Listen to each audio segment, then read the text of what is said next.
오늘 우리에게 주시는 하나님의 말씀은 로마서 1장 18절부터 32절까지의 말씀입니다.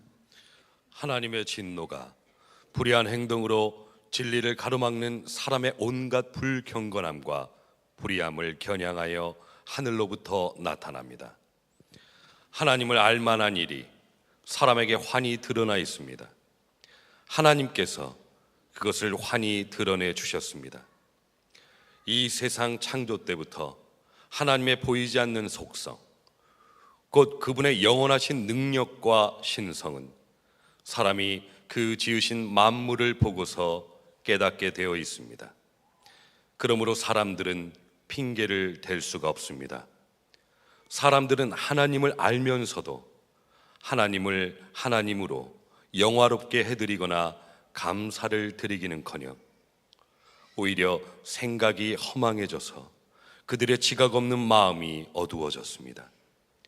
사람들은 스스로 지혜가 있다고 주장하지만 실상은 어리석은 사람이 되어 있습니다. 그들은 썩지 않는 하나님의 영광을 썩어 없어질 사람이나 새나 네발 짐승이나 기어다니는 동물의 형상으로 바꾸어 놓았습니다.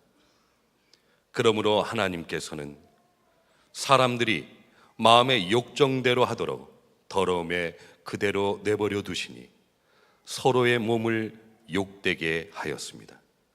사람들은 하나님의 진리를 거짓으로 바꾸고 창조주 대신에 피조물을 숭배하고 섬겼습니다. 하나님은 영원히 찬송을 받으실 분이십니다. 아멘. 이런 까닭에 하나님께서는 사람들을 부끄러운 정욕에 내버려 두셨습니다.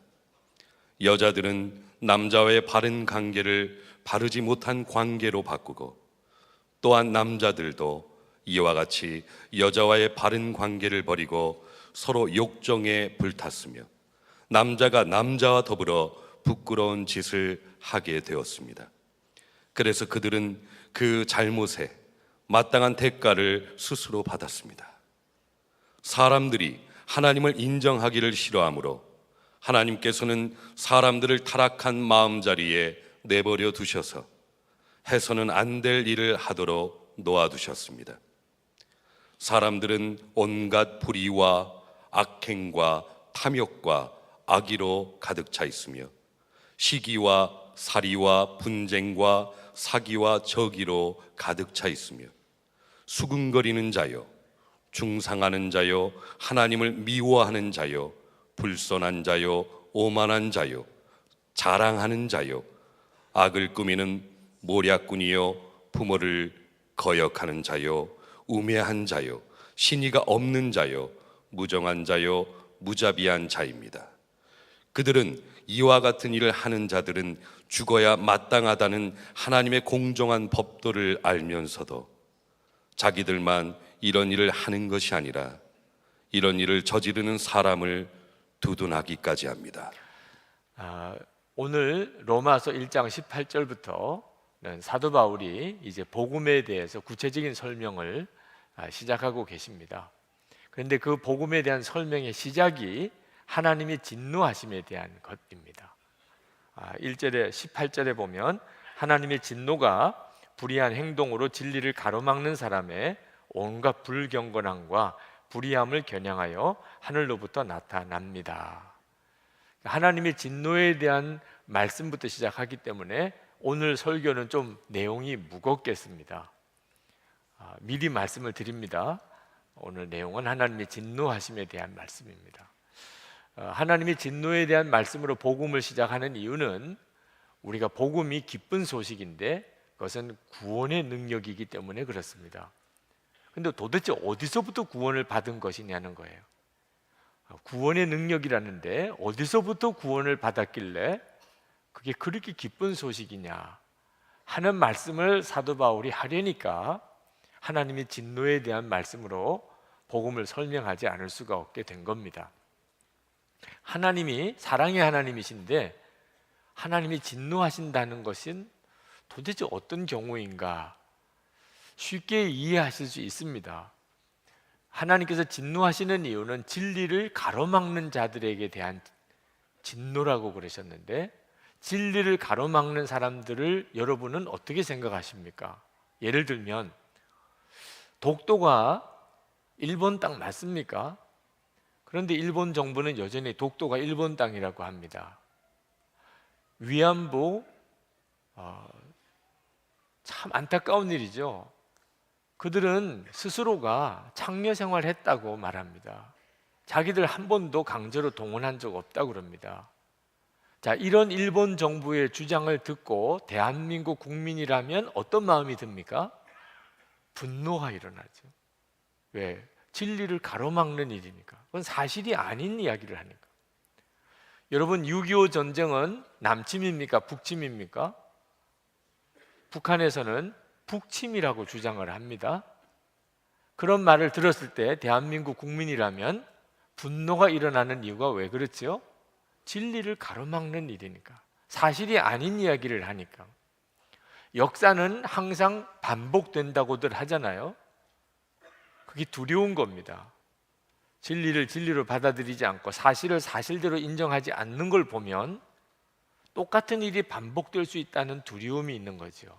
그래서 우리가 그 일을 극구 지적하고 또 그 일로 인해서 우리가 분노하게 되는 거잖아요. 하나님께서 왜 진노하실까요? 우리가 국가 간에 이런 정도의 일도, 우리 민족 사이에 이런 문제 가지고도 우리가 이렇게까지 마음이 분노한다면 상상할 수 없는 일이 지금 벌어지고 있는 겁니다. 우주적으로 말입니다. 하나님이 계신데, 하나님의 천지를 창조하시고 다스리고 계신데도 하나님을 부인하는 일이 노골적으로 공개적으로 진행되고 있다 하는 것입니다. 진리를 가로막는 거죠. 하나님은 안 계시다는, 하나님을 부인하는 일에 대한 하나님의 진노하심입니다. 이 하나님을 부인하는 일은 무서운 결과를 가져옵니다.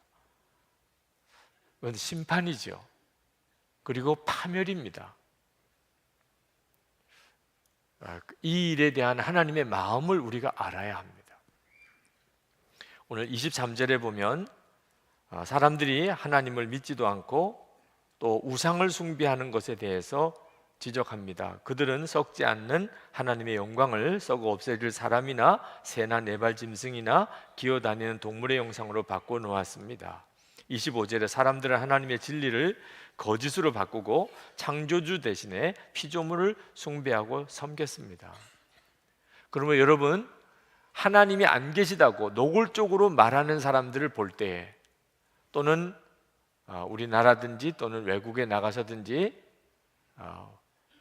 뭐 뱀이나 또는 소나 또는 코끼리나 독수리나 이런 짐승들을 신이라고 숭배하는 일을 볼 때 하나님의 진노를 느끼실 수 있어야 됩니다. 하나님의 나라 백성이라면 이 일로 인한 하나님의 분노를 여러분이 가지실 수 있어야 합니다. 하나님이 살아계신 줄을 몰라서 그런 것일까? 하나님은 진짜 안 계시다고 생각하기 때문에 그런 걸까? 성경은 그렇지 않다고 이야기합니다. 하나님은 다 알게 되어 있습니다. 창조주 하나님이신 것을 사람들이 다 알게 되어 있다고 성경은 말합니다. 19절에 하나님을 알만한 일이 사람에게 환히 드러나 있습니다. 하나님께서 그것을 환히 드러내 주셨습니다. 이 세상 창조 때로부터 하나님의 보이지 않는 속성, 곧 그분의 영원하신 능력과 신성은 사람이 그 지으신 만물을 보고서 깨닫게 되어 있습니다. 그러므로 사람들은 핑계를 댈 수가 없습니다. 사람들은 누구나 다 하나님은 계시고 하나님이 천지를 창조하셨다는 것을 알게 되어 있다는 겁니다. 여러분, 우리 자신을 보면 동물과 완전히 다릅니다. 사람은 태어날 때부터 선과 악 구분할 수 있는 그런 자각을 가지고 있습니다. 양심이라고 하는 거죠. 오직 사람만이 자의식이 있습니다. 자기를 인식할 수 있는 놀라운 지성을 가지고 있습니다. 사람은 독창성을 귀중하게 생각합니다. 동물에겐 그런 게 없어요. 아름다움을 추구하고 죄의식이 있습니다. 죄책감이 있습니다. 하나님에 대한 갈망, 신에 대한 신과의 관계를 바로 맺으려고 하는 열망이 사람에게는 있습니다. 이유는요, 하나님이 그렇게 만드셨기 때문입니다. 욥기 32장 8절에 보면 사람의 속에는 영이 있고 전능자의 숨결이 사람에게 깨달음을 주시나니. 그래서 사람은 자기 자신을 보면, 또 옆에 있는 사람들을 보면 아, 하나님이 계시겠구나 하는 것을 알게 되어 있습니다. 자연을 보면 당연히 그렇죠. 이 자연 속에는 하나님의 권능이, 하나님의 지혜가 있고 하나님의 아름다움이 그대로 담겨져 있습니다. 자연이 그래요. 여러분, 망원경, 아주 고성능 망원경을 가지고 이 우주를 보면, 또 아주 성능이 좋은 현미경으로 물 한 방울이라도 들여다보면 깜짝 놀라게 됩니다. 이건 정말 하나님이 계셔서 만드시지 않았다면 있을 수가 없는 것이, 그 눈에 보이지 않는 세계 속에, 또 도무지 눈에 볼 수도 없는 그 엄청난 이 우주 속에 하나님의 영광과 주의 권능과 지혜가 그대로 담겨져 있습니다. 우리가 더럽다고 말하는 파리도 붙들어서 현미경 속에 그 다리나 그 다음에 눈이나 날개를 보면 이보다 더 아름다운 예술 작품이 없습니다. 그건 정말 탁월하신 하나님의 손으로 창조하셨으니까 가능한 일이라는 거예요. 우리는 하나님 부인할 수가 없습니다. 정말 정직하게 하나님이 진짜 계신 건가, 우리 자신에게나 우리가 살고 있는 이 자연 속에 그대로 하나님의 살아계신 증거들이 드러나 있다는 겁니다. 문제는 이렇게 우리가 다 하나님을 알 수가 있는데도 하나님을 부인하는 겁니다. 하나님을 안 계시다는 사람이 너무 많은 거예요. 21절에 사람들은 하나님을 알면서도 하나님을 하나님으로 영화롭게 해드리거나 감사를 드리기는커녕 오히려 생각이 허망해져서 그들의 지각 없는 마음이 어두워졌습니다. 알고서도 그랬다는 겁니다. 그러니까 이건 의도적인 배신인 거죠. 그러니까 하나님을 부정하는 사람들은 진짜 하나님이 계신지 안 계신지를 정말 객관적으로 알고 싶어서 순수한 마음으로 조사도 해보고 공부도 해보고 연구도 해봤더니 하나님은 안 계시구나, 이렇게 결론이 지어져서 하나님은 안 계시다고 말하는 게 아니라는 겁니다. 마음에 의도가 있습니다. 하나님이 안 계셨으면 좋겠다고 하는 먼저 전제가 있습니다. 그리고 하나님이 안 계시다는 주장을 한다는 거죠. 하나님을 알만한 게 이미 다 보이고 있으니까. 그래서 무서운 겁니다. 그 악한 의도, 고의적으로 하나님을 부정하려고 하는 의도. 영국의 무신론자들이 영국 대중버스 광고를 사서 거기에 이렇게 광고를 붙였다고 그럽니다. 하나님은 안 계신 게 분명하니 이제는 마음 놓고 인생을 즐기십시오. 그런 내용의 광고를 붙였어요. 자, 참 기가 막힌 일이죠. 그 광고 내용을 한번 봅시다. 하나님이 안 계신 게 분명하니 이제는 마음 놓고 인생을 즐기라. 하나님이 계시면 인생을 즐길 수가 없다는 것입니까? 도대체 하나님이 계실 때 즐길 수 없는 인생이 뭐라는 뜻이죠? 하나님이 안 계시니까 마음 놓고 인생을 즐기라는 건 또 뭘 즐기라는 거지요? 죄인 것입니다. 죄를 짓지 않는 거라면 하나님이 계시면 즐길 수 없는 게 뭐가 있겠어요? 하나님이 계신데 여행을 할 수가 없습니까? 하나님이 계신데 운동을 할 수가 없습니까? 하나님이 계신데 도무지 할 수 없는 일은 죄인 것입니다. 그러니 하나님이 안 계신 게 분명하니 이제는 염려하지 말고, 뭘 염려 안 해요? 심판받을 것을 염려하지 말고 마음껏 즐기시라. 그러니까 무신론은 전제가 있습니다. 그것은 마음대로 하고 싶은 겁니다. 누구의 통제도 받지 않고 하나님의 존재 자체도 나를 통제할 수가 없어요. 하라 말라 할 존재가 없어요. 내가 하고 싶으면 다 하는 겁니다. 그렇게 살고 싶은 욕망 때문에 하나님의 존재를 왜곡하는 것. 여러분, 일본 정부가 진짜 독도가 자기들 땅이라고 생각할까요? 위안부가 강제 동원된 일이 없다고 정말 그렇게 알고 있기 때문에 그렇게 주장을 하는 거겠습니까? 저는 그들은 우리보다도 더 많은 증거를 가지고 있을 거라고 생각합니다. 그런데 왜 그렇게 거짓 증거를 하는 거죠? 의도성 때문입니다. 국가 이익이라고 하는, 국가 이익이라고 하는 의도가 있기 때문에 사실이 아닌 것을 주장하는 거죠. 여러분, 북한은 정말 자기들 체제가 우월하다고 생각할까요?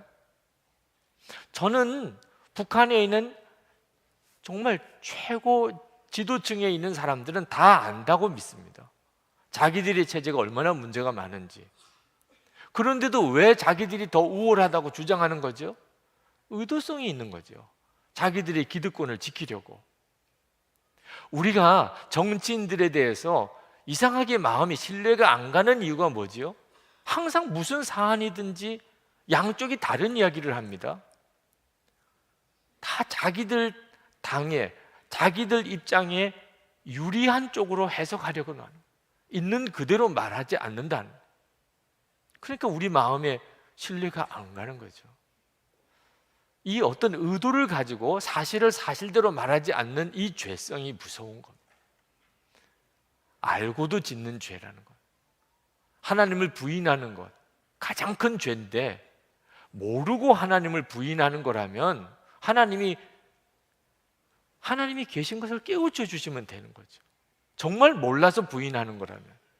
사도 바울이 진짜 몰라서 예수님 믿는 사람들을 핍박했잖아요. 그게 하나님이 기뻐하시는 일인 줄로 정말 믿었잖아요. 그랬기 때문에 하나님이 그 사도 바울을, 심지어 스데반을 죽이는 일에도 앞장섰던 사람이지만 사도 바울을 만나 주시고, 그리고 예수님이 그리스도시구나 확실하게 깨닫고 나니까 사도 바울은 그 열심으로 순교하기까지 복음 전했잖아요.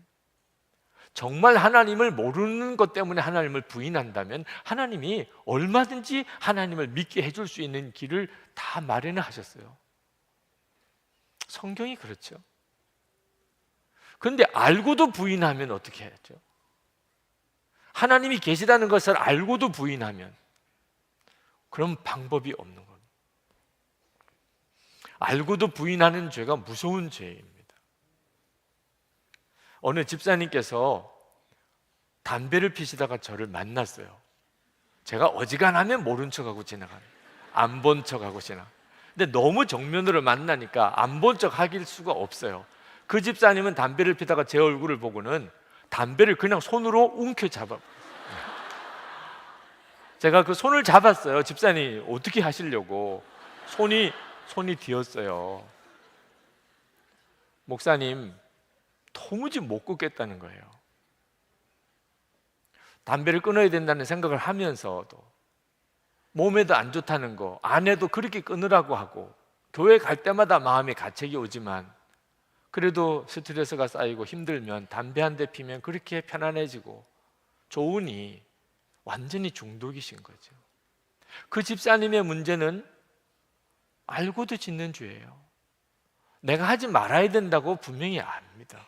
아마 자기 아들에게 너 담배 피지 마 그렇게 할 거예요. 그런데도 자기는 짓는 거예요. 우리가 죄를 정말 몰라서 짓는 거 아닙니다. 그게 우리를 불편하게 하는 거예요. 인기 작가기도 하고 국회의원이셨던 김홍신 씨, 그분이 37년 6개월 동안 정말 골초 생활을 했습니다. 자기는 죽어도 담배 피면서 죽겠다고 했던 사람. 근데 그가 담배를 끊었어요. 자기가 정말 존경하는 어느 선생님이 하시는 이야기 때문에. 쥐도 독약인 줄, 쥐약인 줄 알면 안 먹는데 사람은 독약인 줄 알고도 먹는다. 그 말을 듣고 정말 충격받았어요.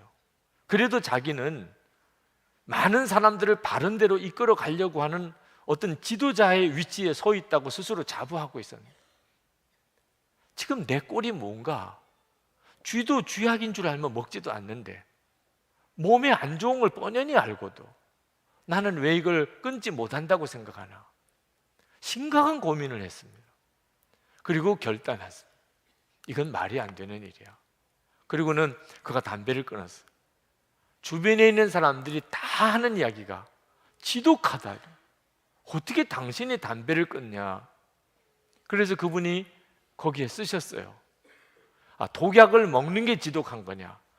독약을 안 먹는 게 지독한 거냐? 말해보라고. 네. 혹시 여기도 담배 못 끊으시는 분 계시면 지독하신 분이에요. 네. 어떻게 독약인 줄 알고도 그렇게 계속 피우십니까? 사람의 실상이에요, 이게. 오늘 여기 계신 여러분들도 아마 틀림없이 다 알고 있는 죄를 짓고 있을 겁니다. 이러면 안 되는 줄 알면서도. 무신론자들이 똑같아요. 어떻게 그렇죠? 사람이 똑똑한 존재인데 어떻게 알면서도 하나님을 부인하는 거죠? 이유는 마음에 문제가 생겼기 때문입니다. 21절에 보면 오히려 생각이 허망해져서 그들의 지각 없는 마음이 어두워졌습니다. 22절에 사람들은 스스로 지혜가 있다고 주장하지만 실상은 어리석은 사람이 되었습니다. 똑똑한 사람인데도 생각이 허망해지고 그리고 마음이 어두워지고 지각이 없어진 거예요. 그리고 어리석은 사람이 되었다. 어떻게 이런 일이 벌어지죠? 마음에 도대체 무슨 일이 벌어진 겁니까? 마음을 마귀에게 뺏겨버린 거예요. 마음을 마귀에게 빼앗겨버리고 나니까 그러니까 감각이 없어져 버린 겁니다. 고린도후서 4장 4절에 그들의 경우를 두고 말하면 하나님을 부인하는 사람들입니다. 이 세상의 신이 믿지 않는 자들의 마음을 어둡게 하여서 하나님의 형상이신 그리스도의 영광을 선포하는 복음의 빛을 보지 못하게 한 것입니다. 지금 하나님을 부인하는 사람의 마음에는 무슨 일이 벌어져 있는가? 이 세상 신이 그 마음을 사로잡아 버렸어요. 그래서 마음을 혼미하게 만들어 버렸습니다. 마음이 혼미해져 버리고 나면 그 다음에는 분별하는 감각이 없어집니다. 하나님이 충만하세요. 자신을 보든 이 우주 만물을 보든 자연을 보든 역사를 보든 하나님이 아니면 설명이 안 됩니다. 그런데도 하나님이 전혀 안 보이는 것처럼 그렇게 말하고 살아갑니다. 마음이 혼미해진 거죠. 이 세상 신에 의해서. 왜? 자기가 마음을 마귀에게 줘버렸어요. 아담과 하와가 마귀가 하자는 대로 해서 선악과 따먹을 때 아담과 하와는 마귀에게 사로잡힌 바 된 거죠. 사람이 왜 마음을 마귀에게 줍니까? 하나님 하자는 대로 하기는 싫고 죄는 좋고 마음대로 살고 싶고 육신대로 살고 싶고 그러니까 마귀에게 마음을 주어버리는 겁니다. 마음의 왕이 누구냐 하는 거예요. 하나님보다는 마귀를 택했어요. 죄를 사랑하는 것입니다. 요한복음 3장 19절 20절에 그 정죄는 이것이니 곧 빛이 세상에 왔으되 사람들이 자기 행위가 악함으로 빛보다 어두움을 더 사랑한 것입니다. 악을 행하는 자마다 빛을 미워하여 빛으로 오지 아니하나니 이는 그 행위가 드러날까 하며. 여러분은 혹시 어두움을 더 사랑하지 않습니까? 숨어 있고 싶어요. 가리고 싶어요. 내 솔직한 것을 다 보여주기 싫어요. 그렇지 않습니까, 여러분들은? 도대체 보여주기 싫은 게 뭡니까? 사람은 다 기본적으로 가리고 살아야죠. 만약에 여기서 다 옷을 벌거벗고 있다면 전 정신병원에 아마 데리고 가야 되겠죠. 그러나 우리가 진짜 어두움을 사랑한다는 말의 의미는 내가 은밀히 짓는 죄를 말하는 것입니다. 여러분들은 알고 있으면서도 짓는 죄가 부끄러운 거예요. 그러니까 부끄러운 거죠. 내가 죄를 짓고 있다고 생각하면서 짓고 있으니까. 자기가 죄인 줄 모르면 그게 뭐가 부끄럽겠어요. 이게 심각한 거죠. 하나님을 믿는다는 우리도 말입니다. 우리 마음에 죄를 품으면 그러면 갑자기 하나님이 안 보입니다. 전혀 하나님이 안 계신 사람처럼, 하나님을 부인하는 사람처럼 행동해요. 하나님을 믿는다는 사람도. 아나니아와 삽비라의 경우가 대표적입니다. 아나니아와 삽비라는 믿음이 좋았어요. 그러니까 자기 땅을 팔아서 교회에다가 다 바치죠. 그런데 땅을 팔아 바치려고 하다가 돈이 아까운 생각이 들었습니다. 그래서 일부를 떼어서 나머지만 바쳤습니다. 그랬다고 하면 아무 문제가 될 게 없어요. 이번에 땅을 팔았는데 그 중에서 우리가 일부를 이렇게 하나님께 바치겠습니다. 그런다고 뭐가 문제가 되겠어요? 그런데 이게 전부 다입니다라고 바친 거예요. 이게 전부 다입니다. 베드로가 그 아나니아와 삽비라의 마음을 꿰뚫어 보는 성령의 눈으로 꿰뚫어 보게 되었어요. 그래서 이렇게 이야기합니다.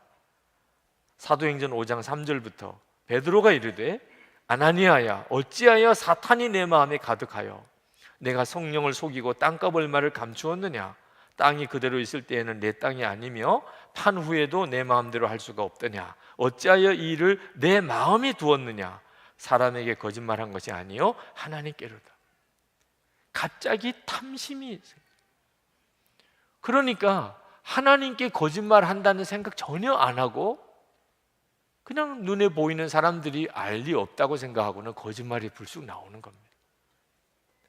이 아나니아와 삽비라는 그는 하나님을 믿는다고 했지만 그는 행위로는 부인하는 자였어요. 하나님을 믿는다는 우리도 똑같이 그렇게 될 수 있다는 겁니다. 하나님을 다 믿는 것 같아요. 이렇게 교회에 와서 예배 드리시는 거 보면. 그러나 여러분도 모르게 하는 말과 행동으로 하나님을 부인하고 있는 것일 수 있어요. 디도서 1장 16절에 입으로는 하나님을 시인하나 행위로는 부인하는 자니 가증한 자요라고나. 어느 목사님이 만나서 대화를 나누시다가 기도 부탁을 하시더라고요. 유 목사, 나 우울증에 걸린 것 같아. 성령 충만해야 된다는 거 내가 알지만 자꾸 육체에 끌려 사니 어떻게 하면 좋아? 도무지 안 돼. 알아도 안 되고 설교하면서도 내가 안 돼. 그 목사님과 함께 손을 붙잡고 정말 울면서 기도했는데 이런 일이 목사인 우리들에게도 있구나. 설교해요. 하나님에 대해서 설교해요. 그런데도 스스로는 하나님이 주시는 마음이 아닌 것에 완전히 묶여 있어요.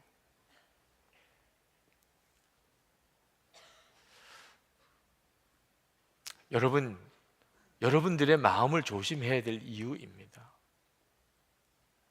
무신론자들이, 하나님을 부인하는 자들이 하나님을 부인하는 이유는 그가 마음을 완전히 마귀에게 사로잡혀 있기 때문에. 우리는 겉으로 하나님을 잘 믿는 것 같이 하지만 우리도 동시에 그럴 수 있어요. 마음은 마귀에게 뺏겨버리고 겉으로만 예수 믿는 그런 사람인 것처럼 그렇게 전락할 수 있습니다. 우리가 지금 살고 있는 세상이 무섭게 지금 침몰하고 있습니다. 세상이 그렇게 가고 있어요. 이유는 하나님을 부인하는 사람들이 엄청 많아진 겁니다. 여러분들도 아마 느끼실 거예요. 노골적으로 하나님을 부인하는 사람들이 엄청 많아졌어요. 인류 역사상 이만큼 하나님을 부인하는 일이 일반적이게 된 때가 없었습니다. 지금 우리나라의 문제만도 아닙니다. 전 세계적으로 하나님을 부인하는 이런 현상이 전 세계적으로 퍼져 있어요.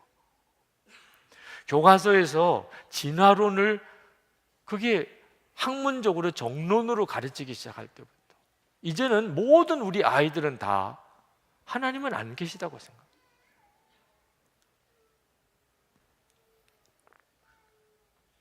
하나님을 부인하는 사람들이 엄청난 세력을 만들어 갑니다. 그저 한두 사람, 그런 사람이 있고 혼자서 각자가 그렇게 생각하는 게 아니고 하나님이 안 계시다고 하는 이 생각을 서로 퍼뜨리는 거예요. 32절에 그들은 이와 같은 일을 하는 자들은 죽어야 마땅하다는 하나님의 공정한 법도를 알면서도 자기들만 이런 일을 하는 것이 아니라 이런 일을 저지르는 사람을 두둔하기까지 합니다. 그러니까 하나님을 부인하는 사람들은 서로 격려하고 서로 옳다 그러고 그리고 서로 힘을 키워갑니다. 이제는 정말 인류의 엄청난 대세가 되어버렸어요. 하나님은 안 계시다. 이 시대를 포스트 모던 시대라고 말합니다. 하나님이 계심을 부인하는 시대입니다. 절대자를 부인하는 시대입니다. 무신론이 지금은 상식입니다. 시대적인 대세고 교양입니다. 지금까지 이만한 때가 없었어요. 그러면 어떻게 될까요? 망하는 것입니다. 그래서 성경은 심판을 이야기하는 겁니다. 노아 홍수 때와 같을 것이다. 하나님을 부인하는 사람들이 너무 많아요. 노아 가족 외에는. 이런 시대가 올까? 가능하다고 생각이 될 정도로 지금 급속도로 하나님을 부인하는 생각들이 퍼져가고 있습니다. 여러분, 공산주의를 이미 겪으셨잖아요. 공산주의는 사람이 만들어낸 정치 사상 중에 가장 사람을 위한다는 사상입니다. 모든 인류는 다 공평하고 평등하게 살아야 됩니다. 그 생각에 얼마나 많은 지식인들이 완전히 매료됐는지요. 공산주의 초기에 지식인들, 정말 의식이 있는 사람들은 다 공산주의에 빠졌습니다. 그 정도로 힘이 있었어요. 그런데 그 공산주의 사상은 기본 뿌리가 하나님을 부인하는 것이었어요. 하나님을 노골적으로 부인합니다. 결과가 어떻게 된 거죠? 역사상 공산주의 치하 때처럼 사람이 비참해진 적이 또 없습니다. 목적을 달성하기 위해서는 사람의 존재, 존엄성이라는 것은 완전히 무시되는 사상, 무서운 사상이죠. 악마 사상입니다. 이유는 하나님을 부인하는 것 때문입니다. 그런데 지금은 또 다른 무신론이 엄청나게 퍼져가고 있는 겁니다. 어떤 일이 앞으로 벌어지게 될까? 정말 기도가 안 될 수가 없습니다. 인류를 파멸시키는 마귀의 전략은 하나님을 부인하게 만드는 것입니다. 아담과 하와가 에덴 동산에서 그 마귀에게 넘어갔던 것처럼. 그런데 참 안타까운 것은 하나님은 왜 가만히 계시냐 말이에요. 아니, 이렇게 하나님을 부인하는 사상이 크게 퍼져가고 있는데 하나님이 좀 역사해 주시면 얼마나 좋아요. 그러면 금방 다 정신 차릴 거 아닙니까? 24절부터 28절에 보면 하나님께서 그런 사람들을 내버려 두셨다고 말씀합니다. 24절에 더러움에 그대로 내버려 두시니, 26절에 부끄러운 정욕에 내버려 두시니, 28절에 타락한 마음자리에 내버려 두셔서 하나님은 내버려 두셨다는 거예요. 그래서 사람들이 이제는 정말 어떤 한계가 없는 죄를 짓기 시작합니다. 그 대표적인 예를 26절, 27절에 동성애를 꼽습니다. 동성애가 그렇다는, 하나님을 부인할 때 나타나는 죄의 현상 중에 아주 독특한 것이 동성애라는. 여러분, 동성애는 성적인 취향 아닙니다. 하나님을 부인하면 그렇습니다. 하나님을 부인하면 자기 성적인 취향인데 이성을 사랑하든 동성을 사랑하든. 근데 하나님을 인정하면 하나님은 동성애는 죄라고 말씀하십니다. 여러분, 성적인 취향이 자기 개인이 그렇다면 그냥 허용을 해도 된다. 그런 사람이 아직 소수이지만 존중해 줘야 된다, 그 사람. 그러면 만약에 어떤 사람이 나는 어린 애들과 성적인 관계를 갖는 게 취향이다, 어린애들만 보면 나는 더 그런 흥분을 느낀다. 존중해 줘야 됩니까? 나는 동물들하고 성적인 관계를 갖는 게 취향이다. 그런 것도 또 허용해 줘야 됩니까? 무슨 기준으로 어떤 건 되고 어떤 게 안 되는 겁니까? 하나님을 부인하기 시작하면, 그러면 이제는 모든 것이 다 무너져 버리고 맙니다. 그 뒤에 따라오는 것이 29절부터 31절까지 이제 여러 가지 죄에 대해서 열거합니다. 온갖 불의와 악행과 탐욕과 악의로 가득 차 있으며 시기와 살이와 분쟁과 사기와 저기로 가득 차 있으며 수군거리는 자요, 중상하는 자요, 하나님을 미워하는 자요, 불손한 자요, 오만한 자요, 자랑하는 자요, 악을 꾸미는 모략꾼이며 부모를 거역하는 자요, 우매한 자요, 신의가 없는 자요, 무정한 자요, 무자비한 자요. 이런 죄악들은 하나님을 부인하게 되면서 그냥 다 풀려버리는 겁니다. 하나님은 이와 같은 죄를 짓는 사람은 죽을 것이라고 선언하셨는데도, 근데 하나님이 왜 이렇게 내버려 두시는 거죠? 28절에 답이 나옵니다. 사람들이 하나님을 인정하기를 싫어함으로. 하나님이 못 하시는 게 하나 있습니다. 그것은 우리 마음을 조종하시는 거예요. 우리가 마음으로 하나님을 받아들이면 하나님은 모든 것을 하십니다.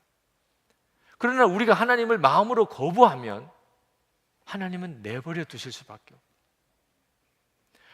우리를 그렇게 만드셨기 때문에 하나님의 형상대로 우리 스스로 마음으로 하나님을 내가 말씀을 받을지 아니면 내가 마귀를 택할지, 하나님은 우리를 만드실 때 그것을 선택할 수 있게 하셨어요. 예수님께서 가룟 유다를 여러 번 간섭하셨어요. 아직도 마음이 왔다 갔다 할 때. 그러나 가룟 유다가 결국은 사탄이 주는 생각을 품고 사탄이 가룟 유다 속에 들어가 버리니까 예수님께서 가룟 유다에게 내 할 일을 속히 하라, 이제 내버려 두실 수밖에 없는 거예요. 우리가 우리 마음을 지키는 것이 얼마나 중요한지를 명심해야 합니다. 결국은 내 마음에서 결정나는 겁니다. 하나님이 살아계신 하나님인 줄 바라보는 눈이 뜨일지, 하나님이 전혀 안 계신 것처럼 그렇게 생각이 될지, 내가 내 마음을 도대체 누구에게 주었느냐에 따라 결정나는 겁니다. 여러분, 로마서 1장 29절에서 31절에 하나님이 반드시 죽을 것이라고 죄로 정하신 항목을 잘 살펴보면 깜짝 놀랍니다.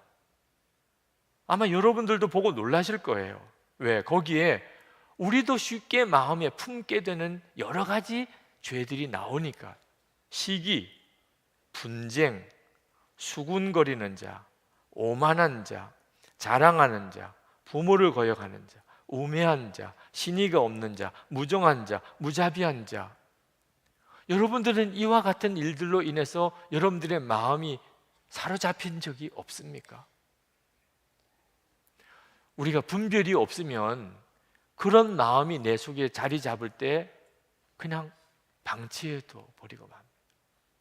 그리고 영이 죽는 거예요. 아무 분별이 없어지게 됩니다. 여러분이 진짜 분별이 있는 사람이라면 여러분의 마음에 그와 같은 생각이 떠오를 때 정신 똑바로 차려야 하는 겁니다.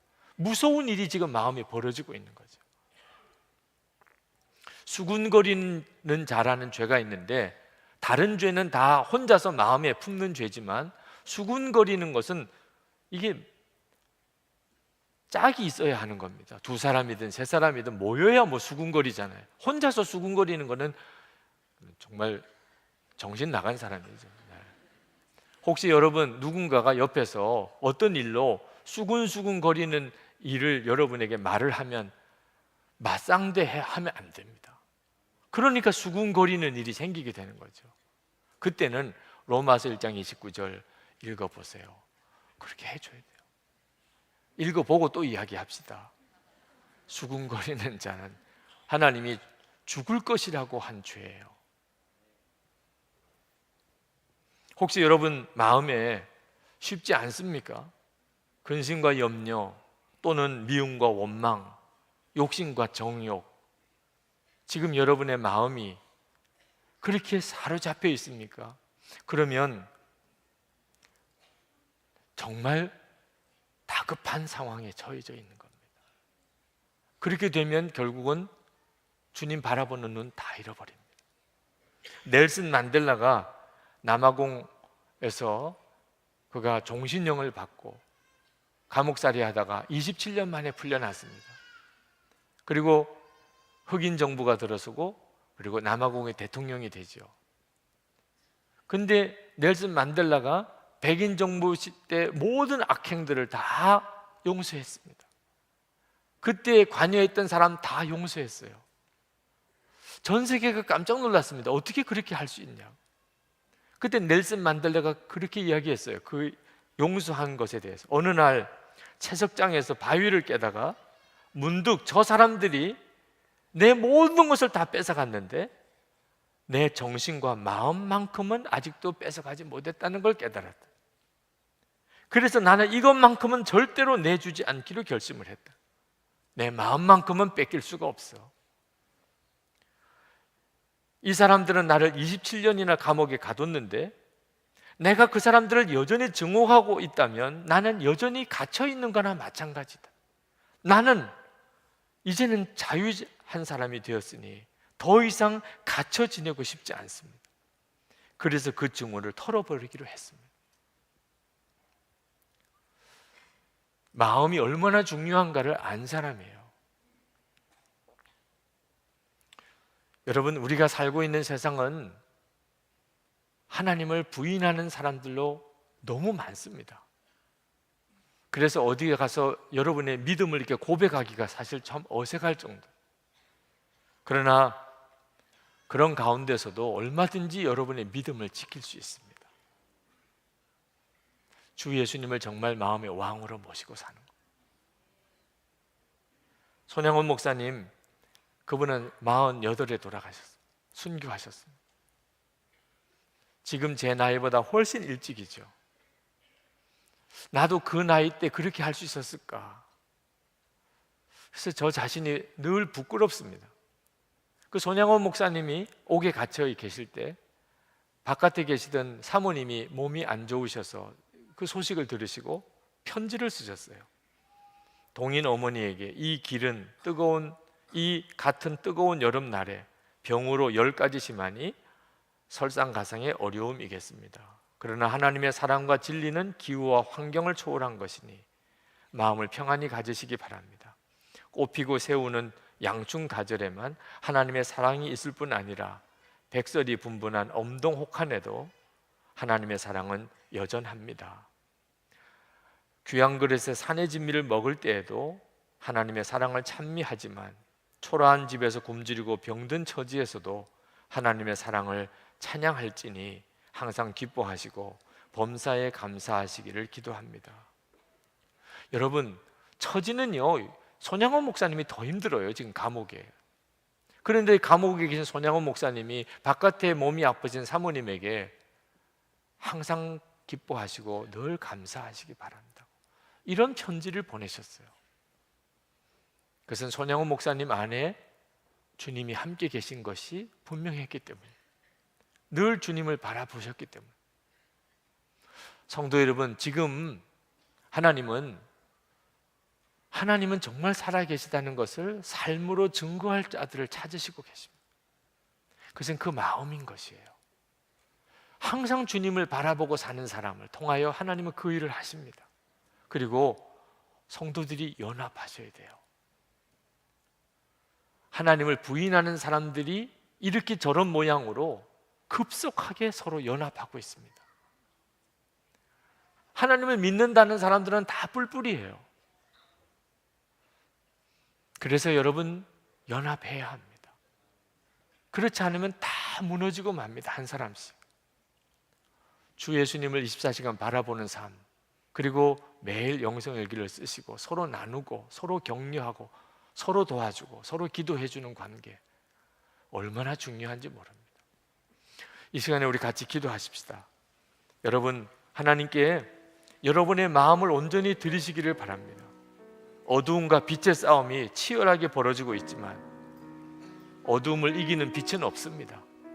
주님, 제 마음을 주님께 드립니다. 제 안에 늘 충만하소서. 그리고 저를 통해서 역사하소서. 우리 다 같이 통성으로 기도하겠습니다.